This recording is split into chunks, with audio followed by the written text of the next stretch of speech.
Alhamdulillah, wassalatu wassalamu ala rasulillah. Kita lanjutkan ensiklopedia larangannya. Kita masuk ke larangan yang kedua, masih dalam kitab Tauhid. Bab tahrimin nifaq wa bayani alamatihi. Bab haramnya kemunafikan dan penjelasan mengenai tanda-tandanya. Munafik itu ada dua macam. Yang pertama munafik besar, yaitu seseorang mendustakan Islam dengan hatinya dan memperlihatkan keimanan. Maka yang seperti ini hukumnya kafir di sisi Allah Subhanahu wa taala.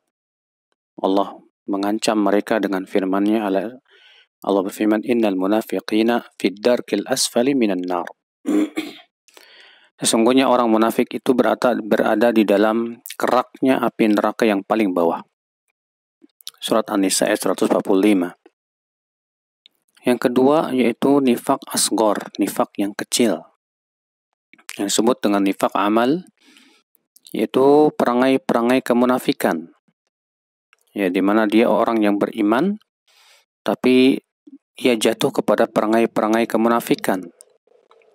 Maka yang seperti ini tidak mengeluarkan pelakunya dari Islam, akan tetapi ia jatuh kepada kefasikan.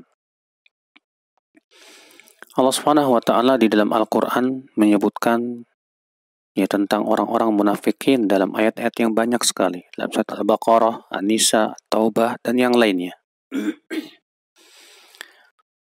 Allah Subhanahu wa taala menyebutkan di antara ciri-ciri mereka, surat An-Nisa ayat 142 sampai 143, "Innal munafiqina yukhadi'una Allah wa huwa khadi'uhum.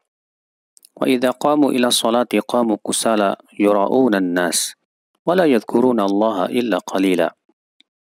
Sesungguhnya orang-orang munafik itu menipu Allah, dan Allah akan menipu mereka. Dan apabila mereka berdiri menuju sholat, mereka berdiri dengan malas. Dan mereka riya, ingin dilihat manusia. Dan mereka tidak berzikir kepada Allah kecuali sedikit saja. Ya, di sini Allah mensifati mereka yang pertama bahwa orang munafik itu menipu Allah. Artinya dengan memperlihatkan keimanan dan menyembunyikan kekafiran. Yang kedua, mereka malas untuk berdiri untuk sholat. Ketika mereka berdiri sholat, mereka berdiri dengan malas. Yang ketiga, mereka riya, ingin dilihat oleh manusia. Dan yang keempat, mereka jarang berzikir kepada Allah Subhanahu wa taala. Ini merupakan perangai kemunafikan. Kemudian juga di antara perangai kemunafikan bahwa mereka suka memperolok ayat-ayat Allah, Rasulnya, para sahabat. Oleh karena itu Allah berfirman dalam surat At-Taubah, dalam ayat 65, 66 dan selanjutnya, "Wala in sa'altahum la yaqulunna innama kunna nakhudhu wa nal'ab. Qul abillahi wa ayatihi wa rasulihi kuntum tastahzi'un. La ta'tadhiru qad kafartum ba'da imanikum." Jika kamu bertanya kepada mereka, mereka akan berkata, "Kami hanyalah bermain-main dan bersenda gurau." Katakanlah, apakah kepada Allah, ayat-ayatnya dan Rasulnya kalian memperolok? Jangan kalian minta alasan, sesungguhnya kalian telah kafir setelah keimanan kalian. Rasulullah SAW juga menyebutkan beberapa perangai kemunafikan. Di antaranya Rasulullah SAW bersabda dalam hadis riwayat Bukhari dan Muslim dari hadis Abu Hurairah, "Ayatul munafiq thalath." Tanda orang munafik itu 3. Idza haddatsa kadzab, wa idza wa'ada akhlaf, wa idza tumina khan.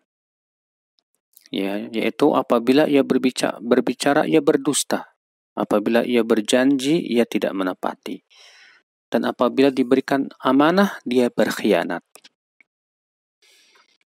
Ini merupakan sifat-sifat kemunafikan. Maka kewajiban seorang muslim untuk lari dari penyakit kemunafikan ini.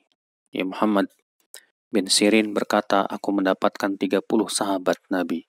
Semuanya mereka merasa khawatir. Mereka terkena penyakit kemunafikan di hati mereka." Karena penyakit munafik ini penyakit yang berat, Penyakit munafik ini mencegah kita mengambil pelajaran dari ayat-ayat Allah Subhanahu wa taala. Sehingga ayat-ayat Allah tidak bermanfaat di hati kita akibat daripada penyakit kemunafikan tersebut. Wallahu a'lam.